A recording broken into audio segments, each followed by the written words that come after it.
സുഹൃത്തുക്കളെ, ഏകദേശം 1.5 വർഷം മുമ്പാണ് ഒരു വൈറലായ വീഡിയോ ഉണ്ടായിരുന്നു. മട്ടാഞ്ചേരി മാർട്ടിൻ എന്ന് പറയുന്ന സ്ഥിരമായി കഞ്ചാവ് ഉപയോഗിക്കുന്ന ഒരു ചെറുപ്പക്കാരൻ. ആ ചെറുപ്പക്കാരൻ 2 വർഷം മുമ്പ് ഒരു സ്കൂളിൽ പഠിക്കുന്ന ഒരു പെൺകുട്ടിയുമായിട്ട്, ആ കുട്ടി തന്നെ അഡിക്റ്റ് ആയിരുന്നു, ട്രീറ്റ്മെന്റിലൊക്കെ കൊണ്ടേതാണ്, ആ കുട്ടിയായിട്ട് ഫോണിൽ സംസാരിക്കുന്ന ഒരു വീഡിയോ വൈറലായിരുന്നു. അപ്പം അതിൽ ഈ കുട്ടിയോട് പറയുന്നുണ്ട്, നീ നല്ല സാധനം വലിക്കാവൂ, കച്ചവടം ചെയ്യാൻ പോകരുത് എന്നൊക്കെ ഉപദേശിക്കുന്നുണ്ട്. നല്ല സാധനം കിട്ടുന്ന ആൾക്കാരെ ഞാൻ ബന്ധപ്പെടുത്തി തരാമെന്നൊക്കെ പറയുന്നുണ്ട്. അതിന്റെ പേരിൽ മൈനറായ ഒരു കുട്ടിയെ അങ്ങനെ ഇതിനെ പ്രേരിപ്പിച്ചു എന്നൊക്കെ പറഞ്ഞിട്ട് കേസൊക്കെ എടുത്ത് കോടതി സ്റ്റേഷനിലെത്തിയപ്പം സ്റ്റേഷനിൽ വെച്ച് മീഡിയകളിലെടുത്ത് അന്ന് മാർട്ടിൻസ് പറയുന്നുണ്ട്, നിങ്ങൾ ചീര കടിക്കുവോ, നിങ്ങൾ പയറ് തിന്നാറുണ്ടോ, നിങ്ങൾ നെല്ലുകൊണ്ട് ചോറുണ്ടാക്കി കഴിക്കുന്നില്ലേ, അതേപോലെ തന്നെയാണ് ഇത്, നാച്ചുറലാണ്, ഇത് പ്രകൃതിദത്തമാണ്, ഇത് കൊണ്ട് ഒരു ബുദ്ധിമുട്ടുമില്ല, പ്രകൃതിയിൽ ദൈവം എല്ലാം നല്ലതേ ഉണ്ടാക്കിയിട്ടുള്ളൂ എന്നൊക്കെ പറയുന്നുണ്ട്. നിങ്ങൾ ചീര കഴിക്കുമോ എന്നുള്ള ചോദ്യം ഭയങ്കര ലോജിക്കലായിട്ടുള്ള ക്വസ്റ്റ്യൻ ആയിരുന്നു. ഞാൻ ഇന്ന് കഴിഞ്ഞ ദിവസം തന്നെ ഞാൻ അതിലേക്കും വരാം. ഇന്ന് യാദൃശ്ചികമായി മട്ടാഞ്ചേരി മാർട്ടിനായിട്ടുള്ള ഇന്റർവ്യൂ കണ്ടു. ഞാൻ 2022 തന്നെ അന്ന് ABC മലയാളം ന്യൂസിൽ നിൽക്കുമ്പോഴാണ്. അപ്പോൾ ഗോവിന്ദൻകുട്ടിയും അതിന്റെ ഓണർ ഗോവിന്ദൻകുട്ടി ഞാനും കൂടി ഇങ്ങനെ ഇരുന്നപ്പോൾ ഈ വിഷയം സംസാരിച്ചപ്പോൾ ഗോവിന്ദൻകുട്ടി പറഞ്ഞ ഇന്റർവ്യൂ കിട്ടുമോ നോക്കുന്നു പറഞ്ഞു. ഞാൻ അങ്ങനെ തപ്പിപ്പിടിച്ച് മട്ടാഞ്ചേരി മാർട്ടിന്റെ അമ്മേനെയൊക്കെ വിളിച്ച് അങ്ങനെ അമ്മയുടെ അടുത്ത് അമ്മയുടെ ഫോണിൽ അങ്ങനെ സംസാരിക്കാനൊക്കെ ശ്രമിച്ചു. പക്ഷെ മാർട്ടിന് അന്നൊന്നും ഒന്നിനും അടുക്കില്ല. പക്ഷെ ഇപ്പൊ മാർട്ടിൻ ഒരു സെലിബ്രിറ്റിയായി എല്ലാവർക്കും ഇന്റർവ്യൂ കൊടുക്കുന്നുണ്ട്. പക്ഷെ എന്തൊരു ഭംഗിയായിട്ടാണ് സംസാരിക്കുന്നത്, എന്തൊരു ഡൗൺ ടു എർത്ത് ആണ്. ഒരു അക്ഷരത്തിൽ പോലും നുണ പറയുന്നില്ല. ഇവിടെ എല്ലാം കാപ്പട്ടിയും കാണിച്ച് നടക്കുന്ന ആളുകളുടെ ഇടയിൽ ഒരു കാപ്പട്ടിയും ഇല്ലാതെയാണ് മട്ടാഞ്ചേരി മാർട്ടിൻ തുറന്ന് സംസാരിക്കുക. മനുഷ്യനാണ്, സത്യസന്ധമായി സംസാരിക്കുകയാണ്.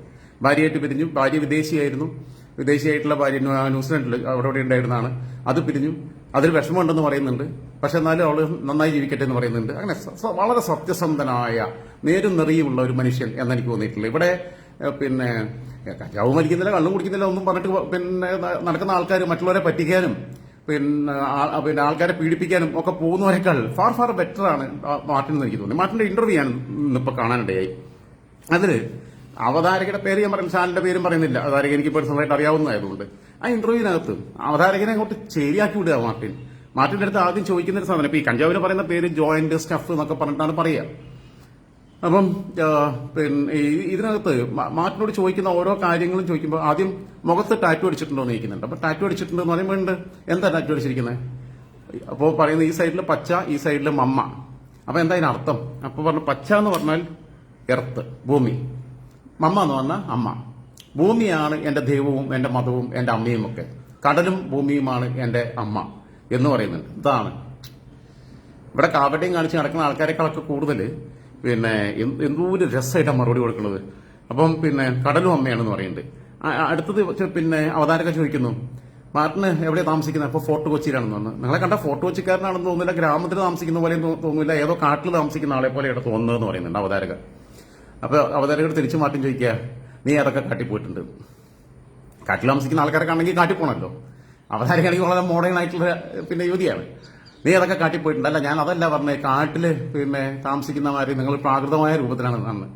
അപ്പോ മാർട്ടിൻ തിരിച്ചു വയ്ക്കുന്നു, മാർട്ടിന്റെ തലയിൽ തൊപ്പിയുണ്ട്, കാട്ടില് തൊപ്പി വെച്ച ആൾക്കാരെ ആരെയും കണ്ടിട്ടുണ്ടോ? അതിൽ അവതാരക അവിടെയും തീർന്നു. അടുത്ത ചോദ്യം എന്ന് പറഞ്ഞു കഴിഞ്ഞാൽ, ഈ കഞ്ചാവ് വലിക്കുന്നത് നിർത്തിക്കൂടെ എന്ന് ചോദിക്കുന്നുണ്ട്. നിങ്ങൾ ആരോഗ്യം നശിച്ചു പോകില്ലേ എന്ന് ചോദിക്കുന്നുണ്ട്. ആരാണ് കഞ്ചാവ് വലിച്ച് നശിച്ചു പോയതെന്നാണ് ചോദിക്കുന്നത്? ആരാണ് കഞ്ചാവ് വലിച്ച് മരിച്ചു പോയത് എന്നാണ് ചോദിക്കുന്നത്.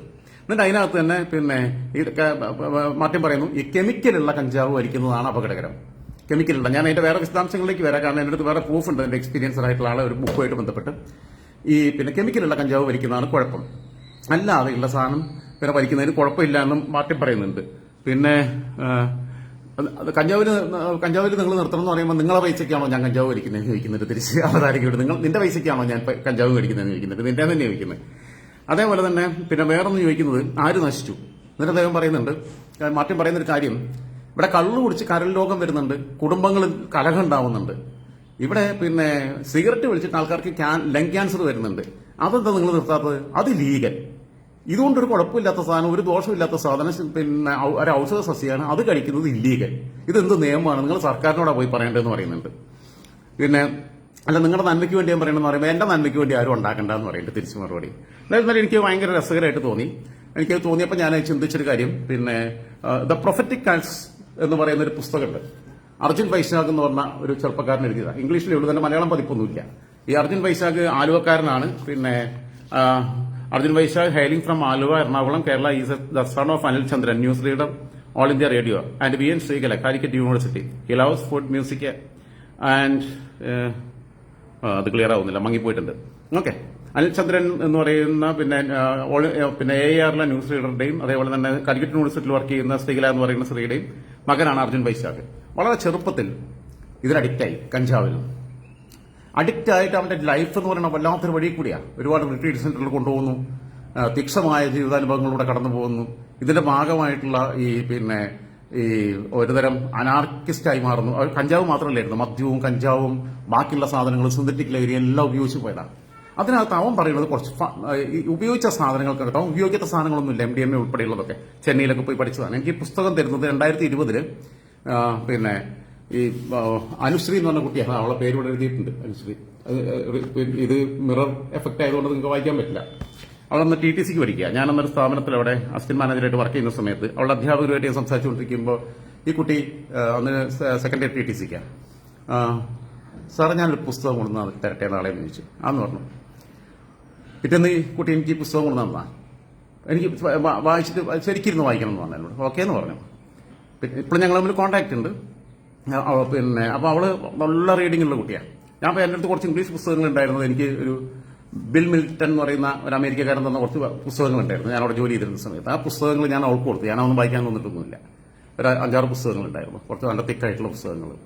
ഖത്തറിൽ ജോലി ചെയ്യുന്ന സമയത്ത് കൊണ്ടുപോയി കൊടുത്തു. അപ്പോൾ ഈ പുസ്തകം വായിച്ചപ്പം വല്ലാത്തൊരു അനുഭവമാണ്. അതിനകത്ത് ഇവൻ ഉപയോഗിക്കാത്ത സാധനങ്ങളൊന്നുമില്ല.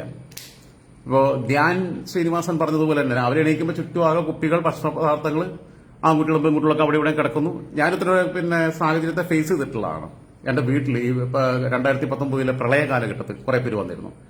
വന്നപ്പോൾ എന്നോട് വിളിച്ചിട്ട് ഒരു സുഹൃത്താണ്, പഴയ SFI ജില്ലാ കമ്മിറ്റി മെമ്പറാണ്, പഴയ പഞ്ചായത്ത് പ്രസിഡന്റിന്റെ മകനാണ്, പഴയ DYFI ജില്ലാ പ്രസിഡന്റും കൂടിയായിരുന്നു അവന്റെ അച്ഛൻ.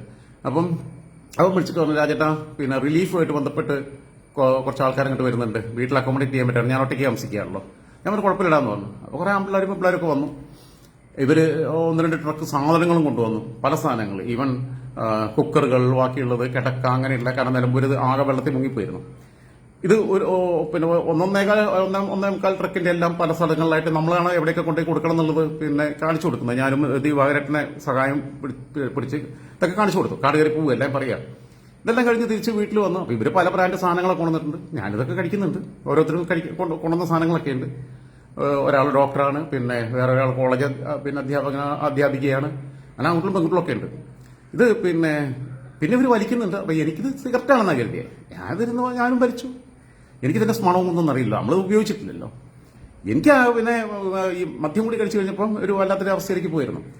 അപ്പോൾ പിറ്റേന്ന് രാവിലെ എണീക്കുമ്പോൾ നമ്മൾ നോക്കുമ്പോൾ ഓരോരുത്തർ അവിടെ ഇവിടെയൊക്കെ ഇങ്ങനെ ഒരുമിച്ച് 2-3 പേര് കട്ടിൽ, ആണും പെണ്ണും എല്ലാം കൂടി അവിടെ ഇവിടെയൊക്കെ കിടക്കുകയാണ് ഇവര്. അപ്പൊ ഇത്രയൊരു ഡിസോർഡറിലേക്ക് പോകുന്നുണ്ട്. അത് കാരണം മദ്യം ഇതും കൂടി ഒരുമിച്ച് ഉപയോഗിക്കുന്നുണ്ട്. അത് മാത്രമല്ല, നല്ല കഞ്ചാവ് ഉപയോഗിക്കേണ്ട. കാരണം ഇതിനകത്ത് കൃത്യമായിട്ട് പറയുന്നുണ്ട് ഈ പുസ്തകത്തില്, കഞ്ചാവിന് വീര്യം കിട്ടാൻ വേണ്ടിയിട്ട് അത് വിൽക്കുന്നവര് മൊത്തം ഇവിടെ കൊണ്ടുവന്നിട്ട് ഒഡീഷയെന്നോ ആന്ധ്രയെന്നോ പോയി കൊണ്ടുവന്നിട്ട് അതിനകത്ത് എലിവിഷം ചേർക്കും. അത് മിക്സ് ചെയ്തിട്ട് വീണ്ടും ഒന്നും കൂടി ഉണക്കും, എലിവിഷം ചേർത്തിട്ട്. അതേപോലെ തന്നെ വേറെ കുറെ കെമിക്കൽസ് ഇതിനകത്ത് മിക്സ് ചെയ്യും. അത് മാർട്ടിൻ പറയുന്നതാണ്, കെമിക്കൽ ഉപയോഗിച്ചത് കഴിക്കരുത്, പ്യൂറായിട്ടുള്ള സാധനം കഴിക്കണം എന്നുള്ളതാണ്, അതെല്ലാം വലിക്കാവും എന്നുള്ളതാണ് പറയുന്നത്. ഇതൊരു മെഡിസിനൽ പ്ലാന്റ് ഞാൻ പറഞ്ഞിട്ട്. ഇപ്പൊ ശ്രീലങ്കയിലൊക്കെ ടൂർ പോയി കഴിഞ്ഞാൽ, ശ്രീലങ്കയിൽ ഇത് നല്ല കഞ്ചാവ് അവിടെ ഉണ്ട്. ശ്രീലങ്കയിൽ അത് വലിയ കൃഷിത്തോട്ടങ്ങളാണ്. അപ്പൊ എന്താ വെച്ചാൽ ടൂറിസത്തെ പ്രോത്സാഹിപ്പിക്കാൻ വേണ്ടിയിട്ടാണ്. അവിടെ ചെന്ന് കഴിഞ്ഞാൽ ഇത് ഏറ്റവും പ്യൂർ ആയിട്ടുള്ള സാധനം, അതിന് സൈഡ് എഫക്ട്സ് ഒന്നുമില്ല. ഇപ്പൊ UK ഉൾപ്പെടെയുള്ള പല രാജ്യങ്ങളിലും അവനവന്റെ ആവശ്യത്തിനുള്ളത് അവനവന്റെ വീട്ടിൽ വളർത്താനുള്ള അനുമതിയുണ്ട്. മാർട്ടിൻ ചോദിച്ച ചോദ്യത്തിന്റെ ലോജിക്ക് ഇത്ര തന്നെയാണ്.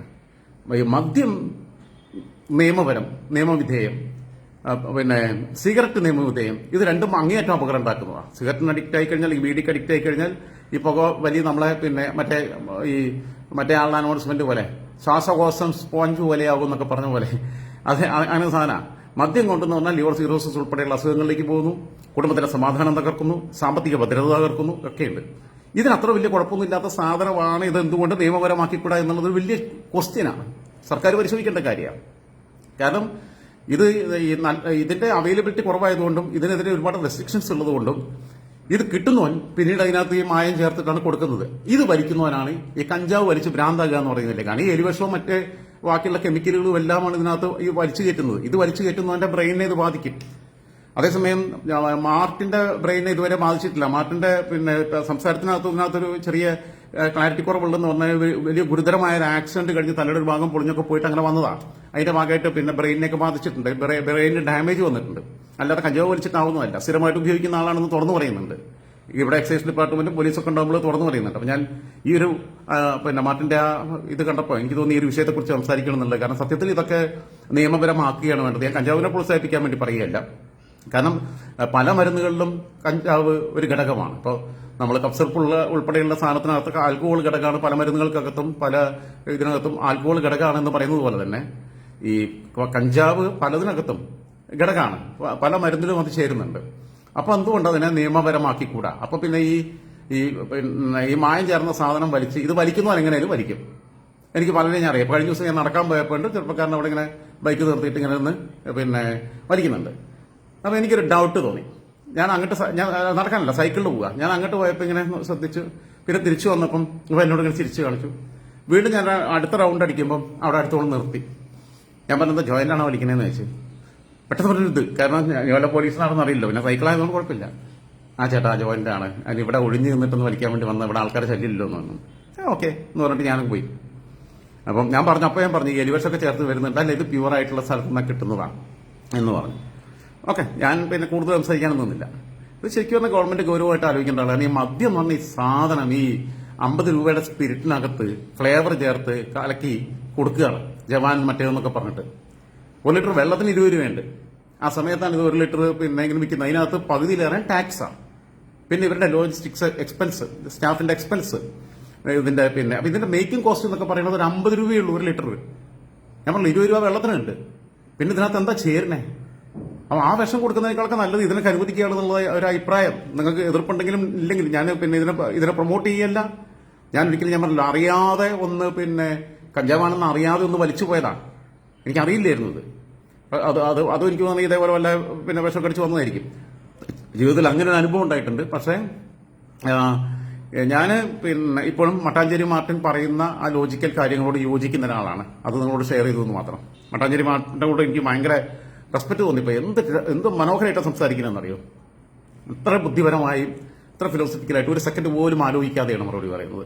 ഇവിടെ കുറെ ഈ അലൻ ജോസ് പെരാര കിംബോയ് എന്നൊക്കെ പറഞ്ഞ് നടന്ന് ഈ കോപ്രായം കാണിച്ച് നടക്കുന്നവരുടെ ഇടയിൽ നിന്ന് എത്രയോ വ്യത്യസ്തനാണ്. അവർക്കാർക്കും ഇതിന്റെ അഡിക്ഷൻ ഇല്ല. അവരാരും മദ്യപിക്കാറില്ല, അവരാരും കഞ്ചാവ് വലിക്കുന്നില്ല, ഒരു ദുശീലങ്ങളും ഇല്ല. ഈ പറഞ്ഞ ടൈഗർ അണ്ണൻ എന്നൊക്കെ പറഞ്ഞ് ഫിലിം റിവ്യൂ നടത്തുകയെന്ന് പറഞ്ഞ് വന്നിട്ട് നടത്തുന്ന അലൻ ജോസ് പെരാര എന്ന് പറഞ്ഞ അവർ വായി നോക്കി.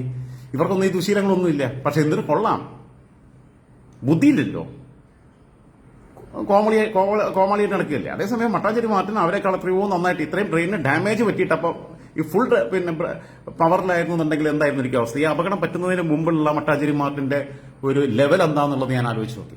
ശരിയാണ് സുഹൃത്തുക്കളെ.